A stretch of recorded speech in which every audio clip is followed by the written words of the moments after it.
ऐसा लगता है कि न्याय उन्हीं की जेब में है जिन लोगों ने हमारे राज्य के अंदर इतने सालों से भ्रष्टाचार किया। जो लोग इतने सालों से नौकरियां बेच रहे हैं, उन्हीं लोगों की जेब में जो है न्याय न्याय है। बिल्कुल लॉ ऑर्डर सारा उन्हीं की जेब में रखा हुआ है। जी। आज जब वो कह रहे हैं हम लोगों को, जो प्रदर्शन कर रहे हैं, हमें कह रहे हैं कि धारा 144 लगी है जी, प्रदर्शन मत करो। हाँ। धारा 144 लगी है, भ्रष्टाचारियों की पोल मत खोलो। हाँ। धारा 144 लगी है, सीबीआई जांच की मांग मत करो।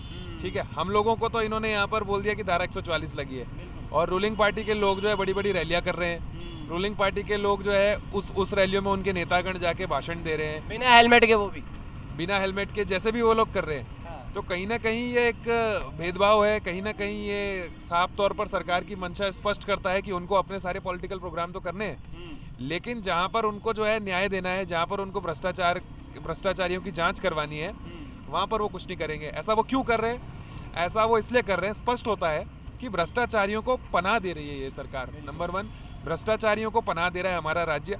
भ्रष्टाचारी हैं सरकारी महकमों के अंदर अभी भी बैठे हुए, भ्रष्टाचारी हैं अभी भी भारतीय जनता पार्टी के अंदर और अन्य पॉलिटिकल पार्टीज के अंदर, और उन सभी को जो है बचाने का काम किया जा रहा है इस प्रकार की दोयम नीतियों के द्वारा कि हमारे लिए तो 144 है और उनके लिए 144 नहीं है। तो शर्म आनी चाहिए यहाँ के शासन प्रशासन को, शर्म आनी चाहिए कि साल आप अपनी न्याय व्यवस्था के अंदर जो है समानता नहीं रख पाए।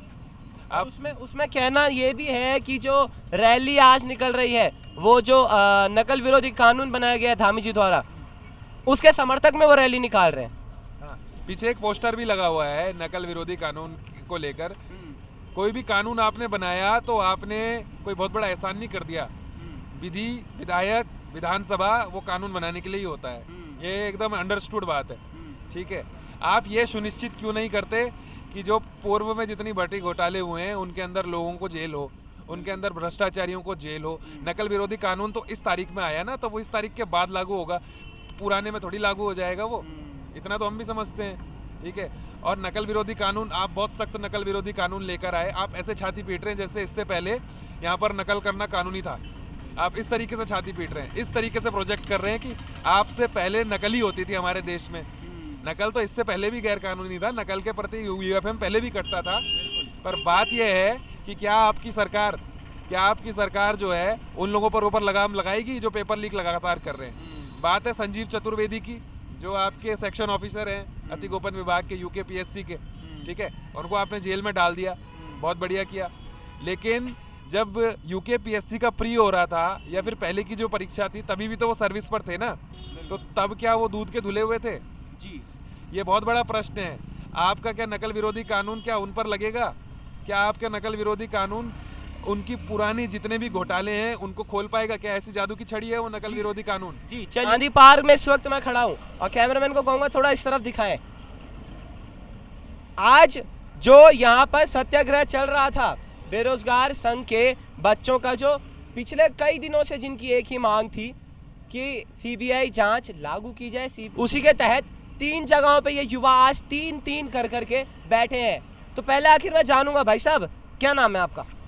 भाई मेरा नाम रिंकू चौहान है। अच्छा, मेरे को ये बताइए, आज 3 लोग क्यों बैठे हैं यहाँ पर सत्याग्रह में? हम 3 लोग इसलिए बैठे हैं क्योंकि धारा 144 का उल्लंघन ना हो। हाँ। इसलिए हम 3-3 लोग बैठे हैं, 3 जगह बैठे हैं, मतलब 3-3 लोग हैं।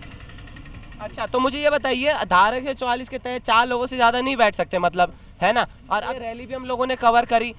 रैली में तो जहाँ तक मेरे को लगा 3 से ज़्यादा ही लोग थे, लगभग 200-250-300 लोग थे।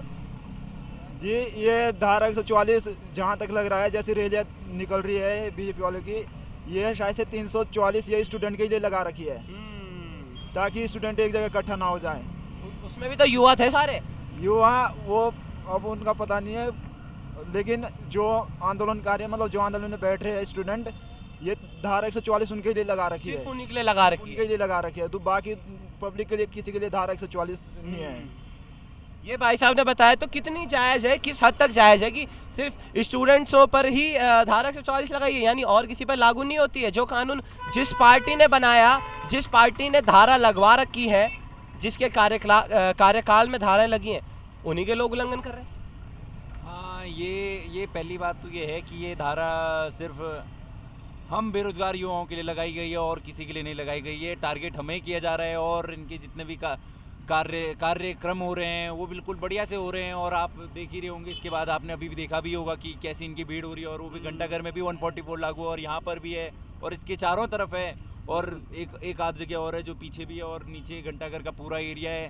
तो जो हमारे साथ ये कर रहे हैं ये बहुत गलत कर रहे हैं। और जो मेन बात है, जो संविधान की जो ये धज्जियाँ उड़ा रहे हैं वो हमारे देश के लिए बहुत ही गंभीर विषय है कि ऐसे मतलब जिसके बलबूते पे हम आज अपनी आवाज़ यहाँ पर बुलंद कर पा रहे हैं या उठा पा रहे हैं, अगर वही चीज़ हमारे लिए नहीं रहेगी तो हम आगे कैसे जी पाएंगे या आगे कुछ कैसे कर पाएंगे या इस तानाशाही सरकार से कैसे लड़ पाएंगे। और सुनने में आया वहाँ पे उनकी रैली में रेखा आर्या जी भी आ रखी है। हाँ, ये बहुत ही दुर्भाग्यपूर्ण विषय है कि हमारे जो मंत्री हैं वो खुद कह रहे हैं कि ऐसे प्रदर्शन ना करे जाए और युवाओं को रोजगार दिया जाए, पर हम जो यहाँ पे बैठे हैं हम भी किसी चीज़ के लिए किसी मांग के बैठे हैं और पर उस चीज़ को नहीं सुना जा रहा है। और जो रेखा आर्या जी है उनको भी थोड़ा खुद में शर्म आनी चाहिए कि वो ऐसी रैली निकाल रहे हैं और जो हमारे कार्यक्रम हो रहे हैं उस पर बिल्कुल ही वो भी एक शासन प्रशासन की एक कैबिनेट मिनिस्टर है, तो